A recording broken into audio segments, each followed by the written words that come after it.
Assalamu alaikum, dear students. Today we shall take up second part of the poem Last Lesson of the Afternoon, written by D. H. Lawrence. In the previous class, we learned about the writer D. H. Lawrence, who is an English novelist, poet, playwright, essayist, short story writer, and a literary critic. Then we talked about the central idea of the poem, that the poem deals with mental state of a teacher who finds his students unwilling to learn in spite of his sincere efforts. After that, we took up the first part of the poem where the teacher is waiting for the bell to be rang because his students are unwilling to learn. He wants that the time should come to an end so that this weariness comes to an end. And he thinks that this exercise is a useless activity now because students are unwilling to learn. He thinks that it doesn't serve any good, neither to the teacher nor to the students, because the students are unwilling, they are not motivated to learn. And it takes two to make a crow. So when students are unwilling, they are not interested, they have no curiosity to learn. How can they learn? You can take a horse to a pound, but you can't make a drink. Likewise, आप एक बच्चे को school भेज सकते हैं लेकिन उसको वहाँ पे पढ़ा नहीं सकते unless and until he is willing to learn. Now we shall take up the second part of the poem. Let me read it first for you. So, so shall I take my last dear fuel to heap on my soul and kindle my will to a flame that shall consume their dross of indifference and take to toll of their insults and punishment. I will not and will not waste my soul and strength for this. What do I care for all that they do amiss? What is the point of this teaching of mine and of this learning of theirs? It all goes down the same abyss. Now, some new words. Dross had means dross means actually something which is worthless, of little importance, जिसका कोई value ना हो. Another word is here amiss. Amiss means something done wrongly. There is another word abyss. Abyss का मतलब है bottomless pit, a pit which appears to be bottomless. So the finally teacher resolves, he decides that so shall I take my last dear fuel of life to heap on my own soul. I won't waste my energy, my strength for this useless exercise, for a purposeless activity. मैं अपनी energy को, अपनी कुवत को ज़ाया नहीं करूँगा इस काम के लिए जिसका कोई मकसद ही नहीं है. So, so this teaching is a futile exercise. Why should I teach my students? The students who are unwilling to learn, who don't have any interest to learn, इनको मैं क्यों पढ़ाऊँ, मैं अपनी एनर्जी को क्यों ज़ाया करूँ? And kindle my will to a flame that will consume. So instead of wasting my energy, I shall use it for my own good. I shall use it to enlighten my own soul. Their dross of indifference and take toll, because my students are, they are indifferent. Their attitude is indifferent towards me. They are unruly. They are indisciplined. They don't have any. And in return for my sincere reports,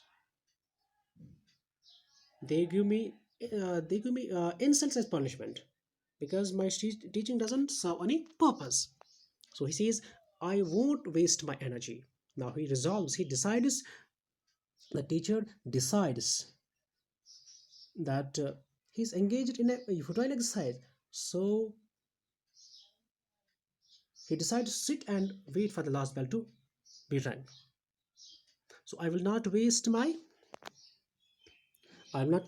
soul and strength for this. I won't waste my energy. मैं अपनी energy को, अपनी कुव्वत को ज़ाया नहीं करूँगा for this aimless activity. फजूल में क्यों मैं ज़ाया अपनी एनर्जी को करूँ? What do I care for all that they do amiss? Why should I care? I don't care for this. Whatever they do. What is the point of this teaching of mine and of this learning of theirs? I don't think that my teaching serves any purpose. It is pointless, it is purposeless, and even their learning is purposeless. It doesn't serve any purpose. It all goes down the same abyss. It's one and all. It's one and the same, whether you teach them or not to teach them. मैं उनको पढ़ाऊँ या ना पढ़ाऊँ, it is one and the same thing. इसका कोई मकसद नहीं. So here we have some metaphors. The first metaphor, we have already seen some metaphors used in the first stanza of the poem. Let me revise briefly. The first stanza we have seen used in the poem is my pack of unruly hounds. Second metaphor है a quarry of knowledge. A quarry of knowledge. You must know that metaphor is actually a figure of speech, a poetic device, why two different things, two unlike things are compared directly. Okay? So here the metaphor used is my last dear fuel of life. So it is a metaphor used here. Then there is another, and kindle my will to a flame. Then there is their dross of indifference. Then take toll of their insults as punishment. So these are the metaphors used in these lines. Now let's take another part of the poem.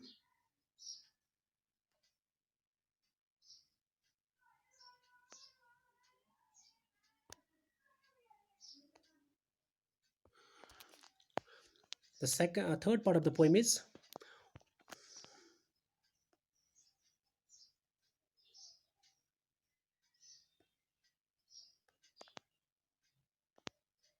so it's what does it matter to me if they can write a description of a dog or if they can't?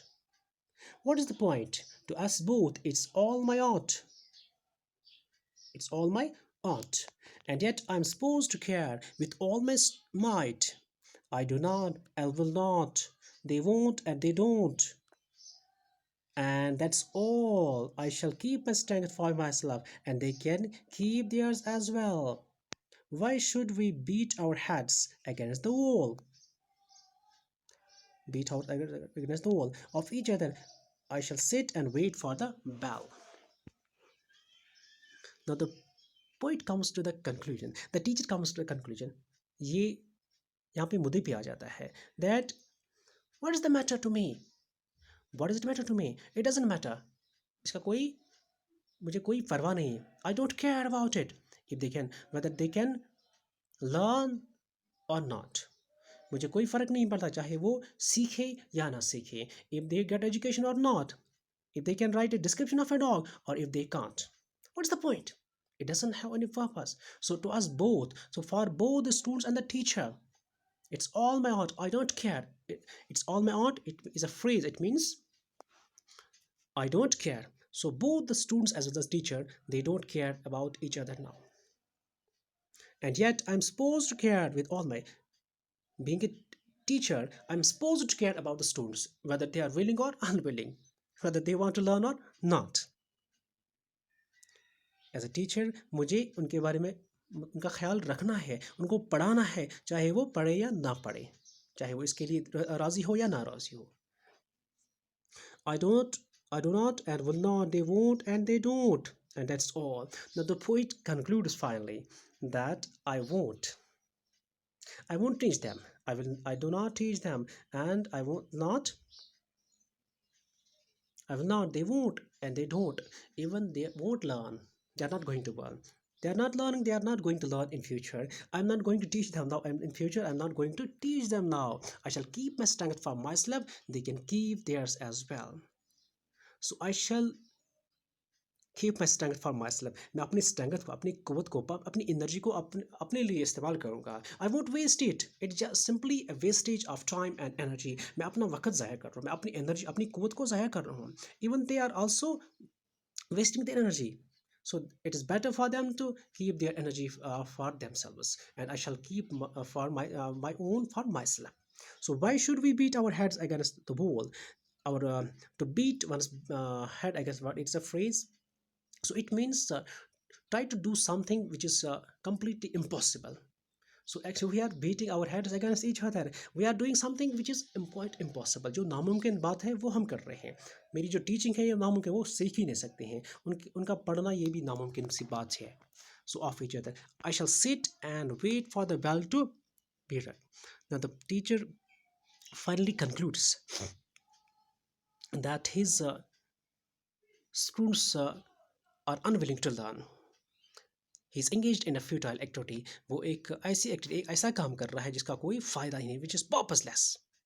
Because when learners are unwilling to learn, there remains no point, there remains no purpose in forcing them to learn. जब बच्चे शागिर्द पढ़ने के लिए तैयार ही ना हो, उनको मोटिवेशन नहीं हो, जब टीचर उनको इंस्पायर नहीं कर पा रहा है, इसका मतलब है कि we can't force them. हमें उनको मजबूर भी नहीं करना चाहिए. Why should we? So the teacher has lost all interest in his teaching. अब टीचर भी डिसइंटरेस्टेड हो गया है. He has lost all hope and interest in his teaching. अब उसको अपनी टीचिंग पे कोई उम्मीद ना रही, उस पर कोई दिलचस्पी नहीं है. Now he decides, finally he concludes that he decided to sit down. अब मैं बैठूंगा and wait for the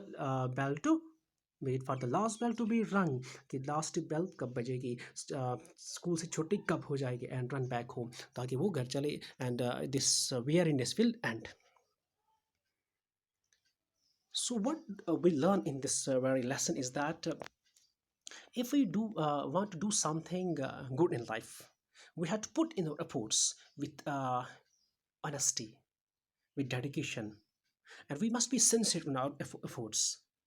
So both teacher as well as student, they should be dedicated, they should be interested, and they should be sincere in their efforts. Because it takes two to make a quarrel. दोनों, जो दोनों party है, teacher हो या शागिर्द हो, दोनों को इंटरेस्टेड होना चाहिए. They should do their job well. Otherwise it becomes a futile exercise. It doesn't serve any purpose. We should not do something for the sake of doing, rather we should do it for a definite purpose. So this is the lesson we get from this very poem. But students, this is all for today. Have a nice day. Goodbye.